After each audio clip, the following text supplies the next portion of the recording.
Bonjour, je vais essayer de répondre à la question du professeur Benamou et de sa remarque de tout à l'heure. Je suis gynécologue donc, et je suis très heureux d'avoir été invité dans ce congrès, dans ces journées de la médecine vasculaire, parce qu'il faut enfin faire le pont entre nos deux spécialités. On travaille sur les douleurs pelviennes, chacun de son côté. Les réseaux sont pas encore organisés en France. Nous, les gynécologues, on s'est bêtement engouffré complètement dans l'endométriose, dans les réseaux, dans les comités de pilotage par région, etc. On a juste oublié que c'était que 30% des douleurs pelviennes et que le reste, eh bien, voilà. On avait oublié de le mettre dans le réseau. Donc moi j'aurais préféré qu'on fasse en France des réseaux sur la douleur pelvienne plutôt que des réseaux sur l'endométriose, mais il fallait bien commencer par quelque chose. Donc j'ai pas de conflit d'intérêt bien sûr. Ce que je voulais vous montrer simplement, c'est mon expérience de gynécologue et d'enseignant donc de l'imagerie gynécologique à Paris 12. C'est que nous on travaille beaucoup à la sonde vaginale et j'espère que les médecins vasculaires et les phlébologues vont travailler à la sonde vaginale parce que ça va permettre d'énormes progrès dans votre spécialité, comme ça on a apporté beaucoup dans la nôtre. Et en fait, nous segmentons le pelvis, et nous apprenons à segmenter le pelvis un peu comme un Rubik's Cube, avec des compartiments qui nous permettent d'arriver à une accessibilité assez formidable à pas mal d'organes. Et comme vous pouvez le voir, j'ai pas le temps de le détailler, mais on va segmenter en 3 tiers comme ceci, 3 tiers comme ça, et puis 3 tiers comme ça. Et ça va nous permettre de visualiser du vagin jusqu'à l'urètre en haut et la vessie, et en dessous, évidemment, les 15 cm de rectum que l'on peut visualiser. Et c'est la même chose pour le réseau veineux. Maintenant, nous l'enseignons, et grâce à des collègues et amis comme Perrine et comme Quentin Sénéchal, c'est passé enfin dans le milieu gynécologique, c'est passé enfin aussi dans l'enseignement que nous faisons à nos étudiants de 3e cycle. Et bien, si on regarde les territoires que nous savons regarder, vous voyez, c'est ce qui est en rouge, c'est à peu près tout ce qu'on a appris à regarder, on s'est fermé les yeux sur le reste. Donc, la segmentation du réseau veineux, on l'a fait de la même façon que le réseau veineux, la compartimentation des organes. Et vous voyez que sur le schéma à gauche, eh bien, par exemple, on peut voir le plexus ovarique là dans la petite case jaune, et on apprend donc à regarder ça en allumant le Doppler, chose qu'on savait faire sur une tumeur de l'ovaire ou sur un fibrome, mais qu'on ne faisait pas couramment sur le réseau veineux. Donc cette segmentation, nous l'avons bien analysée. Nous avons pu ainsi visualiser un certain nombre de plexus que l'on essaye actuellement d'apprendre à nos internes et à nos chefs qui passent dans les services d'échographie gynécologique. Et donc vous voyez le plexus ovarique, plexus utéro-ovarique, etc. J'ai pas le temps de le détailler, mais on va de bas en haut et de l'avant en arrière, de façon à compléter l'analyse tissulaire par l'analyse vasculaire. Donc un exemple simplement, c'est le plexus ovarique qui est ici, vous voyez, c'est ce cube du Rubik's Cube qui est là, et eh bien, vous voyez, par sonde vaginale, bien sûr, les gynécologues savent très bien visualiser l'ovaire et les vaisseaux l'iliaque interne et l'iliaque externe. Ils ont beaucoup plus de mal à visualiser la veine ovarienne. Mais voilà, on est là pour travailler ensemble, et je pense qu'avec la transversalité de nos spécialités, on devrait y arriver. On devrait arriver à l'enseignement de cette échographie vasculaire chez les gynécologues. Donc voilà une autre patiente avec une endométriose, et les images sont bien différentes, mais comme on disait tout à l'heure, on peut très bien trouver des dilatations veineuses liées à la décompression par des tumeurs endométriosiques. Alors, la démarche, c'est la même. C'est pour ça qu'il y a parfois des confusions. Dans notre milieu de gynécologue, une jeune fille qui a mal au bide au moment des règles ou après, elle a une endométriose. Et si vous l'envoyez voir certains collègues radiologues, ils vont trouver à l'IRM, même à 16 ans, ils vont trouver des ligaments utérosacrés très discrètement épaissis. Et c'est une catastrophe, parce que la patiente va sortir avec un diagnostic d'endométriose, alors qu'elle a le droit d'avoir mal au ventre, avoir mal pendant ses règles. Et puis elle peut aussi avoir une congestion pelvienne. Donc, vous voyez, les critères, les symptômes endométriose ou congestion pelvienne, c'est à peu près les mêmes, sauf que dans la congestion pelvienne, les horaires veineux sont pas tout à fait les mêmes que dans la douleur de l'endométriose. Les douleurs au moment des rapports, c'est à peu près identique, sauf que dans la congestion pelvienne, c'est plutôt après et pas pendant, etc.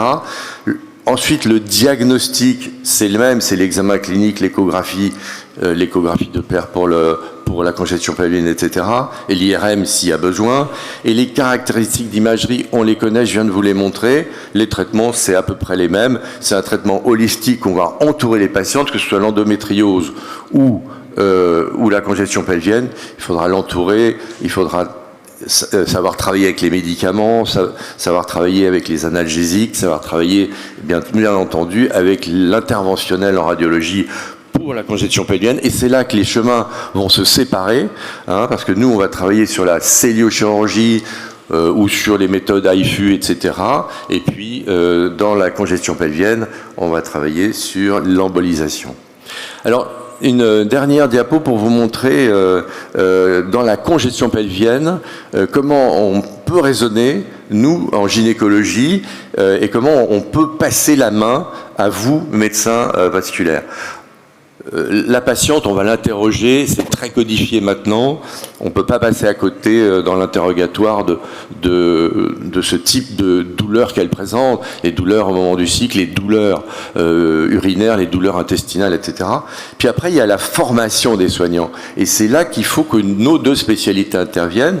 Il faut que les médecins généralistes, les infirmiers, les sages-femmes, les gynécologues médicaux, les médecins vasculaires experts dans le syndrome de congestion pelvienne et les gynécologues obstétriciens, ils pensent systématiquement par un interrogatoire minutieux, par une échographie endovaginale ou abdominale ou abdominale. En particulier, je pense aux jeunes filles, l'échographie abdominale marche très bien. Et cette échographie endovaginale, comme je viens de vous montrer, nous donne énormément de renseignements, mais c'est du niveau 1. C'est-à-dire que c'est notre boulot finalement de fantassin, de gynécologue de base, de dire oui, là j'ai trouvé des varices pelviennes sur tel ou tel plexus, et c'est notre boulot d'envoyer à notre correspondant, mais les réseaux sont pas faits en France, à notre correspondant médecin vasculaire ou phlébologue spécialisé pour qu'il reprenne notre analyse, la précise, utilise sa sonde vaginale, utilise la sonde abdominale et remonte jusqu'à l'abdomen. Enfin, le parcours thérapeutique, je n'ai pas parlé de la multidisciplinarité, mais c'est sûr que le réseau doit se faire autour du dépisteur, gynécologue ou phlébologue, mais également avec les algologues, les psychologues, etc. Et puis, bien sûr, le parcours thérapeutique, c'est là qu'elle va être adressée à un radiologue vasculaire ou un médecin vasculaire expert en syndrome de congestion pelvienne. Et j'ajouterais, parce que j'ai été bien éduqué par mes petits copains, que quand j'envoie, moi, une patiente à un médecin vasculaire radiologue, je n'envoie pas avec une prescription d'examen, je l'envoie en consultation, car je n'ai pas oublié que les médecins radiologues sont également des cliniciens et que c'est eux qui prendront la responsabilité soit de faire une IRM, soit de faire un scanner, soit, s'ils interviennent, une phlebographie. Donc ce parcours thérapeutique n'est pas fait en France. Et c'est peut-être un lieu ici où, dans notre congrès du Collège national des gynécologues en juin, ce sont des lieux d'échange où on pourra peut-être un jour poser les bases de réseaux de dépistage et de soins diagnostiques. Je vous remercie.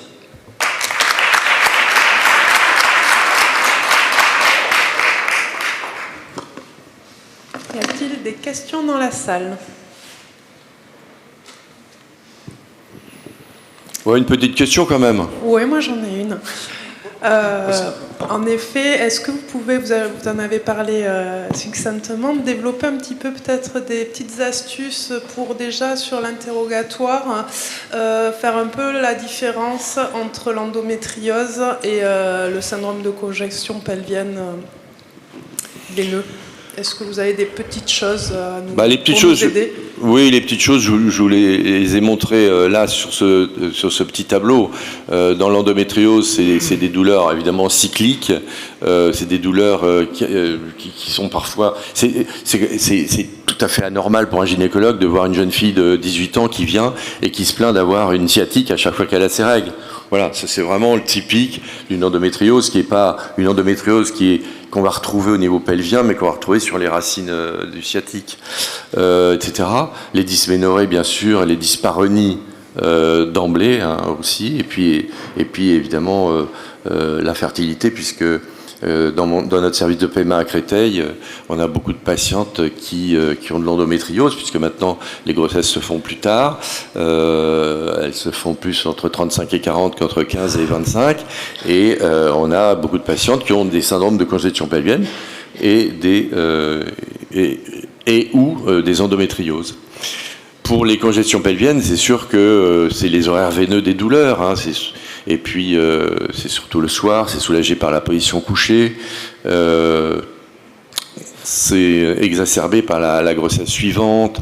Et puis, bien sûr, c'est le rôle du gynécologue aussi d'examiner la vulve et de voir ces varices vulvaires qu'on vient de voir parfaitement sur le topo de tout à l'heure.